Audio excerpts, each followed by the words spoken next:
আজকে আপনারা দেখেছেন না যে লক্ষ লক্ষ জনতা ওসমান হাদির জানাজায় গিয়েছে। এইখানে আপনাদের কাউকে কি টাকা দেওয়া হয়েছে ওসমান হাদির জানাজায় যাওয়ার জন্য? উল্টো আপনারা এমন 200 কিলোমিটার 1.5 দিন ধরে হাইটে চলে আসছেন।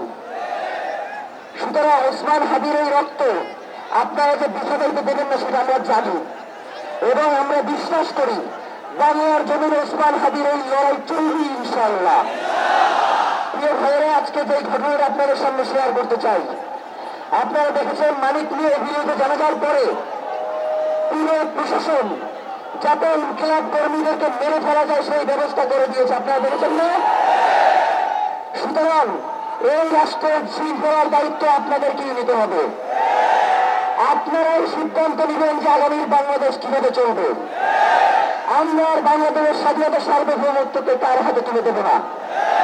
আমরা বাংলাদেশের স্বাধীনতা সার্বভৌমত্ব এবং ইনসাফের যে লড়াই, সেটা আমরা বাংলাদেশের গোয়েন্দা সংস্থা প্রশাসনের কাছ থেকে শিক্ষা নিয়ে করব না।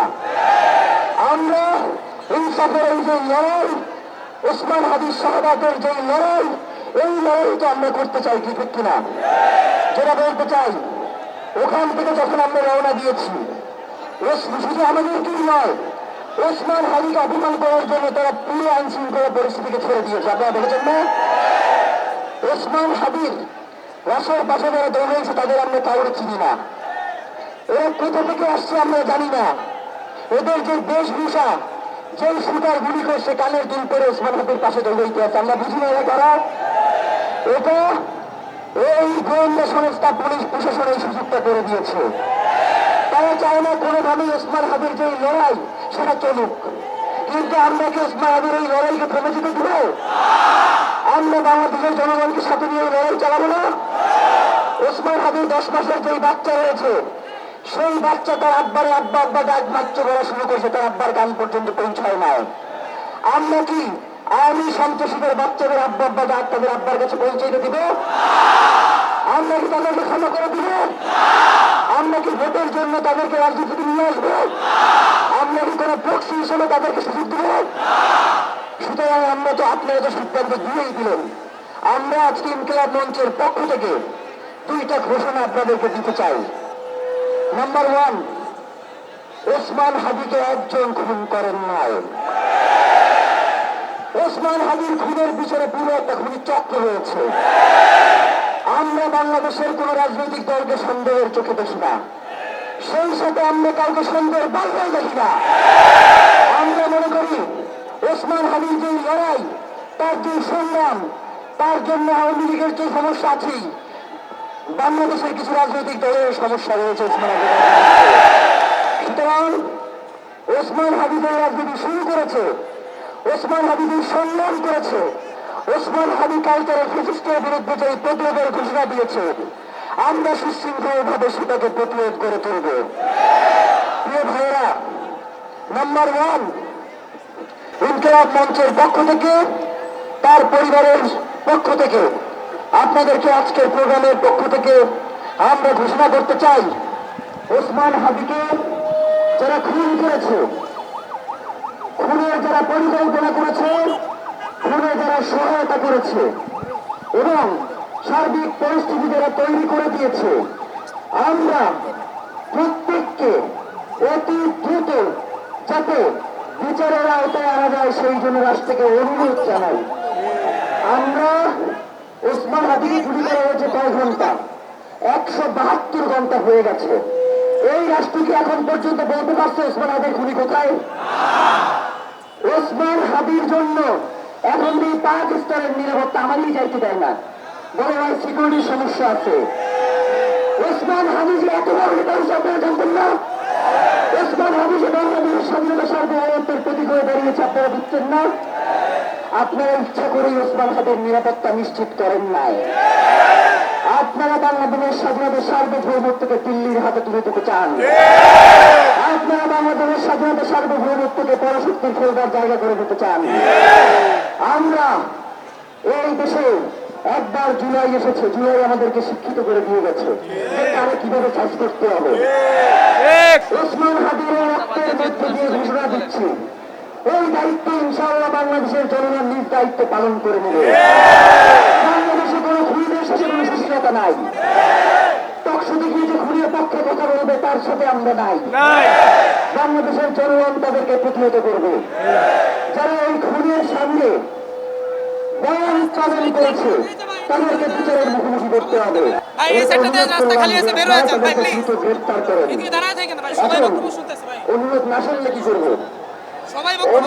না শুনলে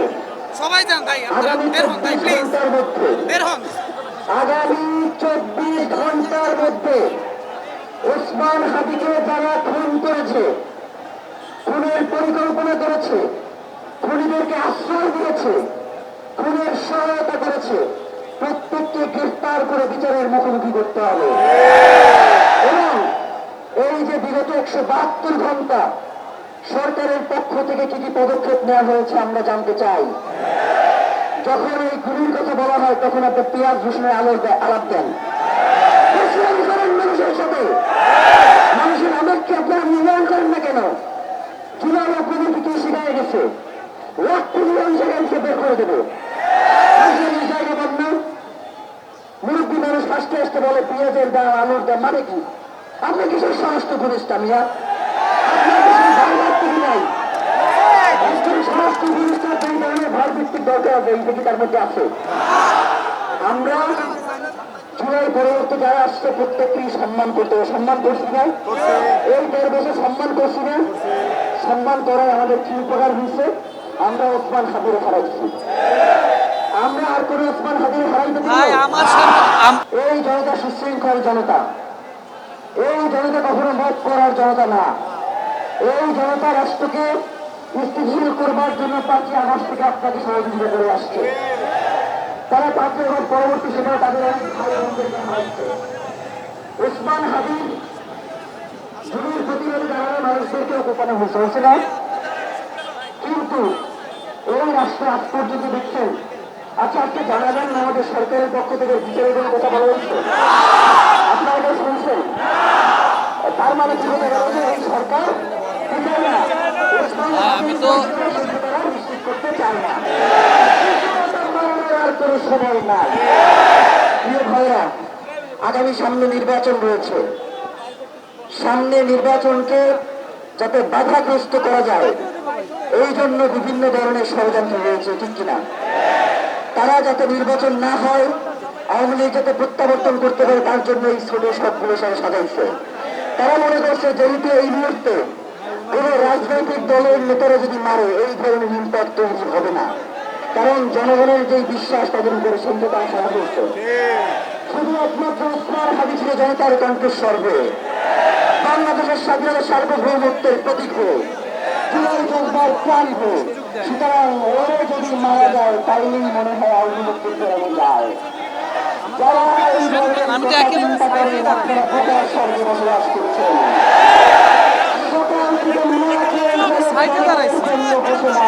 ওখান থেকে দাঁড়াইলে ফ্রেমটাই একদম আমাদের নির্দেশনা অপেক্ষায় আমাকে ঘোষণা দেয় এই সরকার থাকবে না, আপনি কিন্তু থাকতে পারবেন না।